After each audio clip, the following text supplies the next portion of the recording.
mon nom, Élisabeth Villemur. Je suis une sœur missionnaire de Notre-Dame d'Afrique qui a travaillé en Afrique pendant une quarantaine d'années. J'ai d'abord commencé en Ouganda comme enseignante et puis ensuite j'ai fait quelques années aussi au Kenya où j'ai travaillé en pastoral, paroissial, et puis j'ai fait toutes sortes d'autres choses.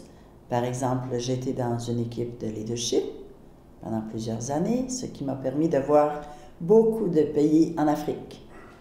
Et puis, un de mes derniers engagements, ça a été en Ouganda, où j'ai mis sur pied un programme pour les Sidéens et leurs familles. Alors, c'est ce que j'ai fait. Je suis une personne qui vient de la région de la Mauricie, au Québec. Et puis, voilà mon pays d'adoption. Mes deux pays d'adoption ont été l'Ouganda, une vingtaine d'années, et le une vingtaine d'années aussi. La spiritualité de nous, les sœurs missionnaires de Notre-Dame d'Afrique, est vraiment ce que le fondateur avait comme une grande conviction. Notre spiritualité est basée là-dessus. C'est que le salut est offert à tous en Jésus-Christ, sans exclure qui que ce soit. Alors notre fondateur, fort de cette conviction, a voulu fonder les Sœurs missionnaires de Notre-Dame d'Afrique. Nous sommes exclusivement missionnaires et destinés principalement à l'Afrique, avec comme mission l'évangélisation. Notre fondateur, cardinal Lavégerie, avait comme motto « Caritas », charité. Et pour lui, quand il a commencé des œuvres en Algérie, un pays à 99% musulman, il a créé des œuvres pour tous, sans exception. Et cela veut dire les gens qui étaient en Algérie, en majorité des musulmans. Alors, c'est ce qui fait qu'aujourd'hui, pour nous, ça fait partie de notre être sœur missionnaire de Notre-Dame d'Afrique, notre présence et nos engagements en Algérie et dans 14 autres pays d'Afrique. Alors, pour former ces apôtres, notre fondateur, cardinal Lavégerie, a voulu s'inspirer de la spiritualité ignatienne, qui est basée sur la contemplation dans l'action. Donc, c'est l'unification de la vie de prière et de notre action. C'est aussi une spiritualité qui est basée sur le discernement. Comment voir quels sont les appels de Dieu pour découvrir sa volonté et obéir, dans l'obéissance, accomplir, être dans sa volonté. Alors cette spiritualité fait de nous ce que nous sommes, puis a marqué notre façon d'être missionnaire. Un autre point qui est venu de notre cardinal, inspiré par l'apôtre Paul, c'est l'invitation pour nous d'être tout à tous. Nous sommes pour tout le monde, sans regarder les couleurs, les croyances. Nous voulons, dans notre vie de missionnaire, être tout à tous, à l'exemple de Saint Paul. Alors aussi, dans notre spiritualité, bien sûr, notre prière, qu'elle soit une prière personnelle ou une prière communautaire, elle nous prépare vraiment à rencontrer Dieu dans toutes les personnes que nous rencontrons et dans tous les événements que nous vivons, dans toutes les situations dans lesquelles nous nous trouvons. Nous avons au fond un grand désir de partager cette bonne nouvelle de la proximité de Dieu envers chacun et chacune. Et nous, on veut vraiment partager cette nouvelle d'avoir un Dieu qui est proche de nous, là où on est envoyé. Parce que, bien sûr, ce qui fait l'essence aussi de notre spiritualité, pour nous, sœurs missionnaires de Notre-Dame d'Afrique, nous sommes des baptisés, mais envoyés Alors là où nous sommes, et pour nous ça a été là où le Christ n'était pas encore, dans des situations de distress, avec les femmes africaines surtout, c'est une partie de notre charisme qui est très fort, travailler avec les femmes africaines, au service de l'Église locale. Alors en Afrique, on est au service aussi de l'Église locale. Et un point très important qui fait partie de notre spiritualité, c'est dans le dialogue avec les croyants de l'islam. Étant fondé dans un pays presque à totalité musulmane, c'est vraiment, ça fait partie ça de notre ADN. Alors dès les origines de notre congrégation, notre fondateur a voulu que nous formions des communautés internationales et interculturelles. Pour lui, c'était un signe de l'universalité de l'Église. Alors notre spiritualité ignatienne, apostolique, ouvre notre regard à la contemplation dans l'action à travers différents apostolats. La pastorale, l'éducation, la santé, la lutte contre toutes sortes d'esclavage. Et on sait qu'au temps de notre fondation, il y avait l'esclavage humain, les gens étaient vraiment vendus. Ensuite, le dialogue islamo-chrétien et puis l'accueil des migrants. Alors, notre spiritualité avec notre charisme est vécue dans ces domaines-là. Alors, notre fondateur disait, « Je me suis fait tout à tous parce que j'ai dit au Dieu de tous, je suis avec toi. Je suis tout à toi. » Alors, c'est ce que nous essayons de vivre dans notre spiritualité, sœurs missionnaires de Notre-Dame d'Afrique. Un aspect aussi de notre spiritualité et charisme, ça a été que notre fondateur voulait qu'on soit des initiatrices. Alors nous, ça nous a amené à partager dans la fondation et la formation de 22 congrégations religieuses africaines. Alors, c'est vraiment, ce sont des femmes dans tous les pays où on est allé, pas en Algérie par exemple, mais dans d'autres pays, de fonder des congrégations, de participer à la fondation et à la formation de ces congrégations qui sont maintenant autonomes, quelques-unes de droit pontifical et d'autres diocésaines, mais des personnes qui continuent la mission avec nous.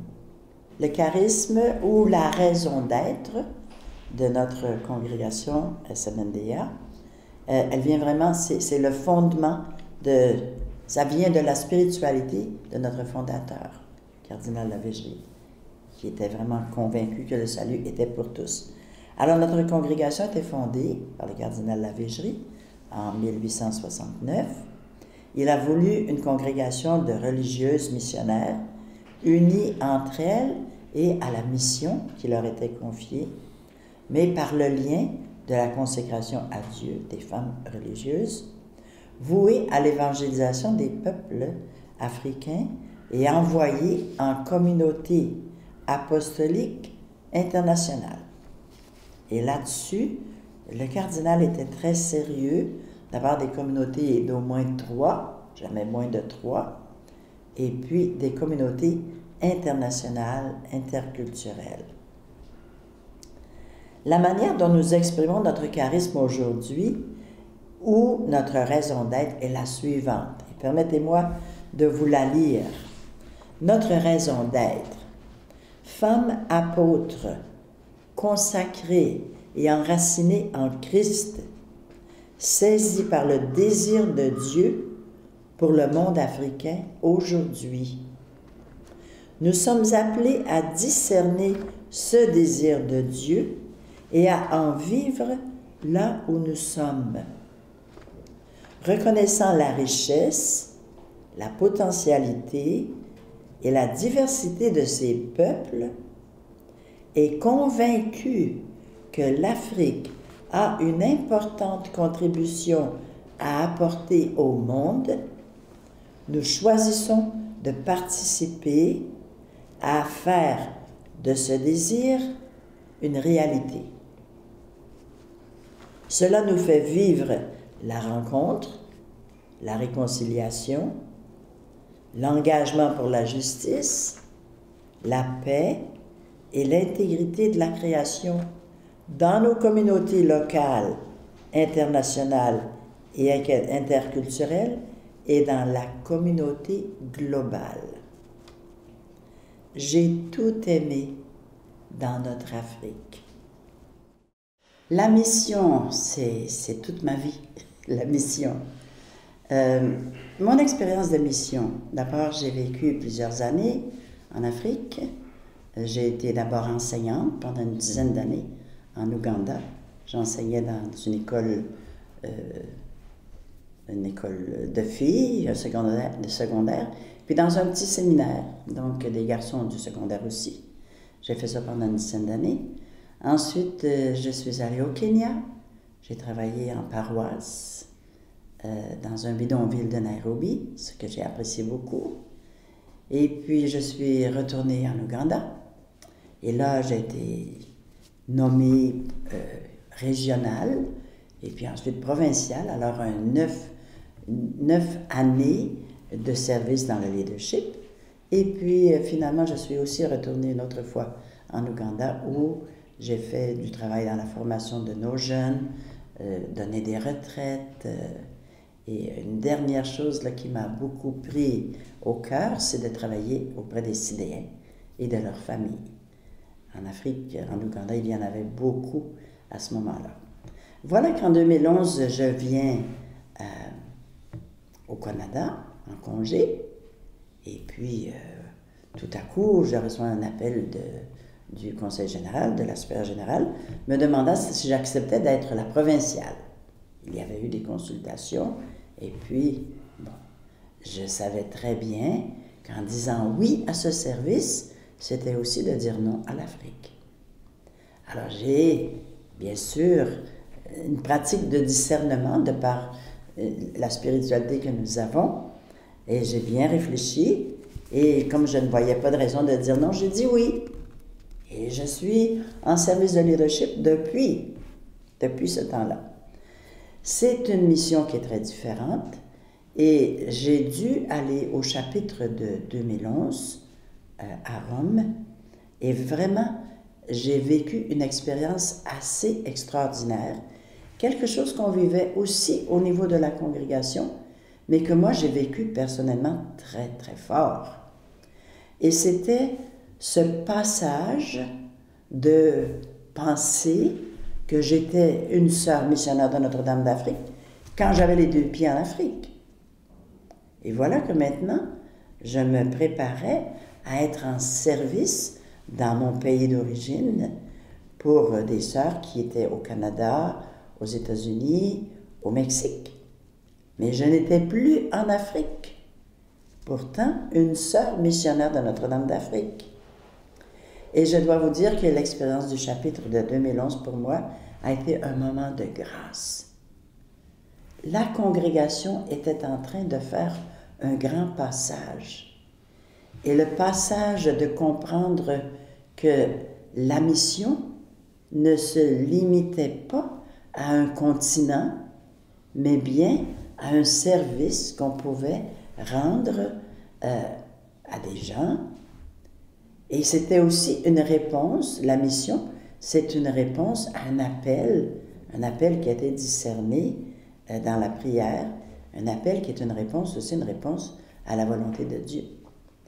Alors pendant le chapitre, j'ai eu cette grâce de me dire que je sois en Afrique ou au Canada, que je travaille en Afrique avec des jeunes, dans une communauté de jeunes, ou que je travaille au Canada en service auprès de mes sœurs aînées, je suis entièrement à vivre ma mission comme sœur missionnaire de Notre-Dame d'Afrique. J'ai découvert aussi, à travers les années, depuis 2011, que les activités, c'est une chose, les projets en Afrique, les engagements, mais qu'au Canada, avec mes sœurs aînées, j'ai découvert qu'il y a une autre forme de mission.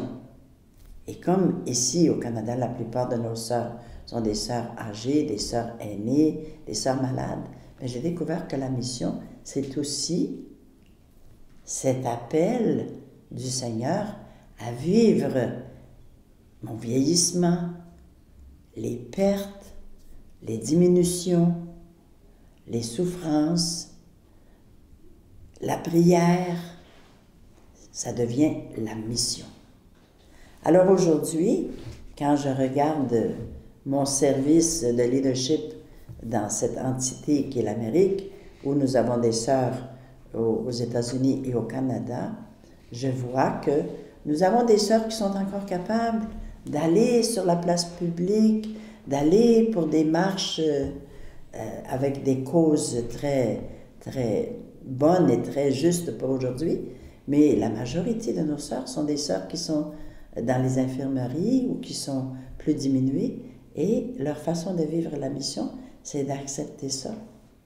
Mais en même temps, mes sœurs ont toujours cette pensée de l'Afrique.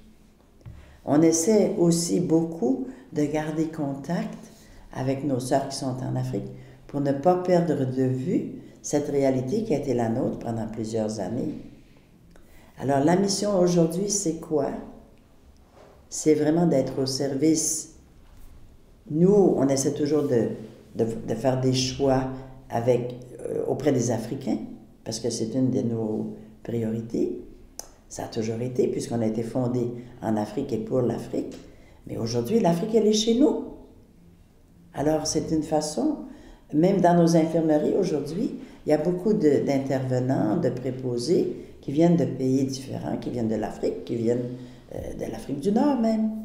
Et nos sœurs se sentent bien avec ces gens-là. Nos sœurs vivent la mission aujourd'hui, adaptée à leur état, mais en même temps, selon les priorités qui sont les nôtres. Parce que quand on a un chapitre général, c'est les recommandations qu'on fait à la fin du chapitre s'adressent à toute la congrégation. Une partie est en Afrique, une partie est en Europe et l'autre en Amérique.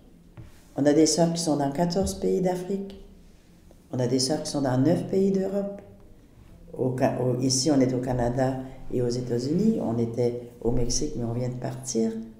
Alors, les recommandations qui sont faites de vivre le charisme, de vivre selon les priorités apostoliques qui sont choisies pendant le chapitre, on les vit aussi ici. Alors, ces priorités pour nous, pendant notre dernier chapitre, c'était le dialogue interreligieux, interculturel, avoir une attention spéciale aux réfugiés, aux migrants, aux déplacés, avoir aussi une attention à tous les types d'esclavage qui sont les nôtres aujourd'hui. Et puis, une autre priorité, c'est le soin de l'environnement. Alors, on a beaucoup de sœurs qui sont engagées à leur façon, dans des petits gestes, mais qui vivent la mission jusqu'au bout.